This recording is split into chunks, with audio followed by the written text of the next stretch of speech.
तो मैं हूं पांडव कुमार राज। आप सभी का स्वागत है आपके अपने YouTube चैनल इम्पोर्टेंट नॉलेज पर। दोस्तों, नंबर सिस्टम पार्ट 2 लेकर आए हैं। चलिए, इसमें हम सीखेंगे सम संख्या। इवेन नंबर क्या है?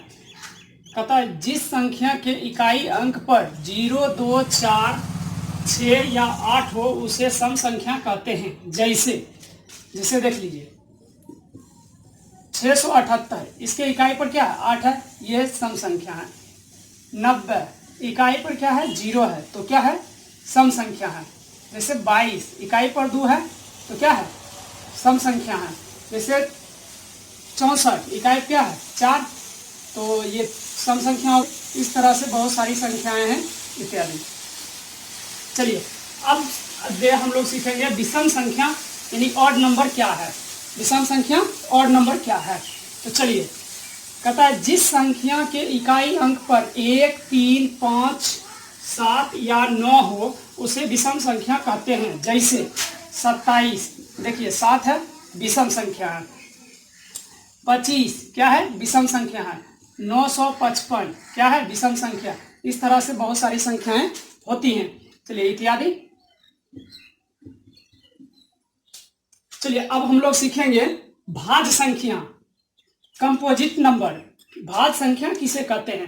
तो कहते हैं जिस संख्या का अभाज्य गुणनखंड 2 से ज्यादा या अधिक हो उसे भाज्य संख्या कहते हैं। जैसे 9 का देख लीजिए, अभाज्य गुणनखंड 2 से ज्यादा है।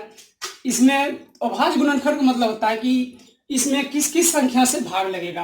तो देखिए, इसका जो है 1 से लगेगा, 9 से लगेगा, 3 से लगेगा, तो 2 से ज्यादा हो गया। 12 ले लीजिए, इसका भी 16 ले लीजिए। देखिए, 1 से लगेगा, 16 से लगेगा और 4 से लगेगा, 8 से भी लगेगा। इस तरह से बहुत सारी संख्याएं हैं। चलिए, इत्यादि। चलिए, अब जो है हमको एक नया टर्म आया। क्या आया? तो अभाज्य गुणनखंड। क्या आया? अभाज्य गुणनखंड। चलिए, अभाज्य गुणनखंड, तो आप कहते हैं अभाज्य गुणनखंड यानी प्राइम नंबर क्या है? अभाज्य गुणनखंड। तो अभाज्य गुणनखंड जो है होता है किसी संख्या में जितने भी संख्या से पूरा भाग लगता है उसे उन संख्या का अभाज्य गुणनखंड कहते हैं। जैसे मान लीजिए 16 में किस किस संख्या से भाग लगेगा? 1 से, 4 से, 2 से, 8 से और 16 से। तो ये सारा जो है ये क्या हो गया? 16 का अभाज्य गुणनखंड हो गया। जैसे ले लीजिए 12 में किसी से लगेगा? 1 से लगेगा, 2 से लगेगा, 3 से लगेगा, 4 से लगेगा, 6 से लगेगा और 12 से लगेगा। तो ये सभी जो है 12 का क्या है? अभाज्य गुणनखंड है। चलिए, अब हम लोग अभाज्य गुणनखंड जैसे ही समझ लिए, सीख लिए, तो अब चलते हैं अभाज्य संख्या प्राइम नंबर क्या है। अभाज्य गुणनखंड का प्राइम फैक्टर होता है। चलिए, अब हम लोग सीखेंगे अभाज्य संख्याएं प्राइम नंबर क्या है। तो 1 से बड़ी वह संख्या जिसका केवल 2 अभाज्य गुणनखंड हो, केवल 2 ही। अब जैसे देख लीजिए 7 1 से बड़ी संख्या है और इसका जो अभाज्य गुणनखंड 1 होगा और 7 होगा। जैसे ले लीजिए 11, देखिए इसका भी 1 होगा और 11 होगा। जैसे ले लीजिए 13, इसका भी 1 होगा और 13 होगा, तो ये अभाज्य गुणनखंड हुआ। जैसे ले लीजिए 19। इस तरह से बहुत सारी संख्या है इत्यादि। अब देखते हैं 0। हाँ, अगले वीडियो में हमने मेंशन किया था कि धनात्मक पूर्णांक, उसमें हम 0 को मेंशन कर दिए थे, तो वहां पे 0 नहीं होगा। चलिए, अब आप लोग सही कर लीजिएगा। चलिए, 0 क्या है? 0। तो कहता है 0 एक पूर्णांक है। 0 एक पूर्णांक है। ये ना तो धनात्मक है और ना ही ऋणात्मक है, लेकिन हाँ, ये जो है प्लस और माइनस को एब्जॉर्ब कर लेता है। मतलब प्लस और माइनस इसके आगे लिखा नहीं जाता है।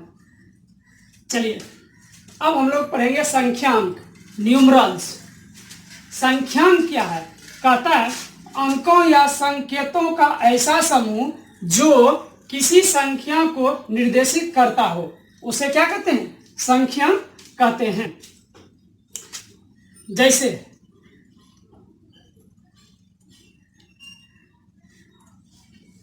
4, 5, 6, 512 इत्यादि। चलिए अब हम लोग पढ़ेंगे सह अभाज्य संख्याएं। सह अभाज्य संख्याएं, को प्राइम नंबर्स। को प्राइम नंबर्स कहता है दो या दो से अधिक वे प्राकृत संख्याएं जिसका उभयनिष्ठ गुणनखंड केवल एक हो, एक के ज्यादा नहीं हो, एक से ज्यादा नहीं हो। यानी कि कहने का मतलब हुआ कि उसमें सिर्फ एक से ही भाग लगेगा और किसी से नहीं। तो जैसे या देखिए दूसरा डेफिनेशन, दो या दो से अधिक वे प्राकृत संख्याएं जिसका मौसो एक हो, मौसो एक हो, उसे क्या कहेंगे? सह अभाज्य संख्याएं, को प्राइम नंबर्स। जैसे देख लीजिए 7 और 9। अब देखिए 7 और 9 ये दोनों में एक के सिवा किसी और से भाग नहीं लगेगा। जैसे 11 और 13 देख लीजिए, एक के अलावा कोई ऐसा संख्या नहीं है कि जिससे दोनों में भाग लगे, यानी कि एक से ही दोनों में भाग लगेगा। इस तरह से बहुत सारी संख्याएं इत्यादि। अब हम लोग पढ़ेंगे जुड़वा अभाज्य संख्याएं। जुड़वा अभाज्य संख्याएं, twin prime numbers. Twin prime numbers क्या है? तो अभाज्य संख्याओं के ऐसे युग्म जिनका अंतर 2 हो, मतलब अभाज्य संख्याओं के ऐसे युग्म बनाना है जिसका अंतर 2 हो, वो क्या कहलाएगा? वैसे युग्म जो आपका जुड़वा अभाज्य संख्याएं कहलाएगा। जैसे देख लीजिए 3 और 5। 3 और 5 देखिए दोनों का अंतर कितना है? 2। 11 और 13 दोनों का अंतर बीच का कितना है? 2। जैसे फिर देख लीजिए 17 और 19 बीच का अंतर क्या है? 2। इस तरह से बहुत सारी संख्याएं हैं। चलिए इत्यादि। आप हम लोग देखते हैं संपूर्ण संख्या परफेक्ट नंबर क्या है? संपूर्ण संख्या परफेक्ट नंबर क्या है? कहता है जिस संख्याओं के सभी अभाज्य गुणनखंडों का योगफल संख्या का 2 गुना हो उसे संपूर्ण संख्या कहते हैं, परफेक्ट नंबर कहते हैं। जैसे देखिए 6 में किस से लगेगा? 1 से लगेगा, और किससे लगेगा? 2 से लगेगा, और किससे लगेगा? 3 से, और किससे लगेगा? और किसी से नहीं लगेगा, एक 6 से लगेगा। चलिए अब टोटल को जोड़ते हैं तो क्या आएगा? 6 6 12, यानी कि देखिए 6 का क्या है? 2 गुना है। इसका मतलब ये क्या है आपका? परफेक्ट यानी संपूर्ण नंबर है, संपूर्ण संख्या है। जैसे आप 28 को देख लीजिए, 28 में किससे लगेगा? 1 से लगेगा, 2 से लगेगा, 3 से लगेगा नहीं, 4 से लगेगा, हाँ लगेगा, 5 से लगेगा नहीं, 6 से लगेगा नहीं, 7 से लगेगा, हाँ लगेगा, और 7 से लगने के बाद अब 14 से लगेगा, और उसके बाद किससे लगेगा? 28 से लगेगा। अब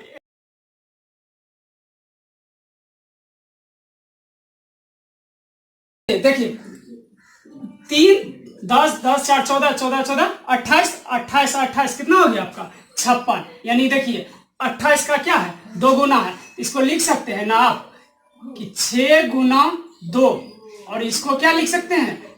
28 गुना 2, यानी 28 का देखिए 28 संख्या है और इसका 2 गुना है।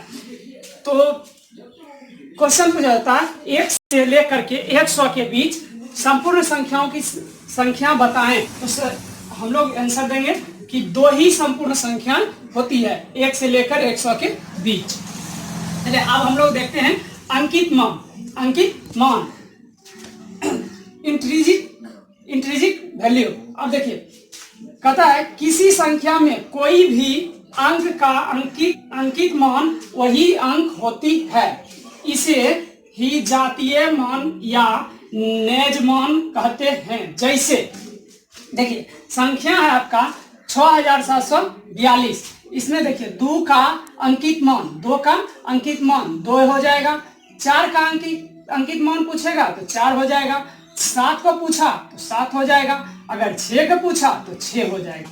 चलिए इस तरह से निकाला जाता है। चलिए अब हम लोग देखते हैं स्थानीय मान प्लेस वैल्यू किसे कहते हैं। कहता है किसी संख्या में कोई भी अंक का स्थानीय मान उसके स्थिति पर निर्भर करती है, इसे ही स्थानिक मान यानी लोकल वैल्यू कहते हैं। जैसे 4 का स्थानीय मान हो जाएगा, देखिए 4 हो गया, इकाई पर है तो इकाई मतलब 1, तो 4 हो जाएगा। अब देखिए 7 का अगर स्थानीय मान पूछा तो 7, और देखिए इसका पोजीशन क्या है, स्थिति क्या है, इकाई दहाई, यानी कि दहाई मतलब 10 यानी 70। 7 का स्थानीय मान क्या हो गया 70। अब 2 का देख लीजिए तो इसका पोजीशन क्या है, स्थिति क्या है, इकाई दहाई सैकड़ा, सैकड़ा मतलब 100, तो ये हो गया आपका 200, यानी कि 2 का स्थानीय मान 200। अब इसी में अगर पूछेगा इसका कि अंकित मान क्या होगा 2 का, तो 2 ही होगा। चलिए और आगे देखते हैं, अब इसके बाद अगले वीडियो में देखेंगे। तब तक के लिए थैंक यू। और हाँ, ज़्यादा से ज़्यादा मेरे वीडियो को देखिए और लाइक कीजिए, सब्सक्राइब कीजिए और ज़्यादा से ज़्यादा शेयर भी कीजिए ताकि अन्य बच्चे को हेल्प मिल सके। तब तक के लिए थैंक यू सो मच, धन्यवाद, जय हिंद, जय भारत।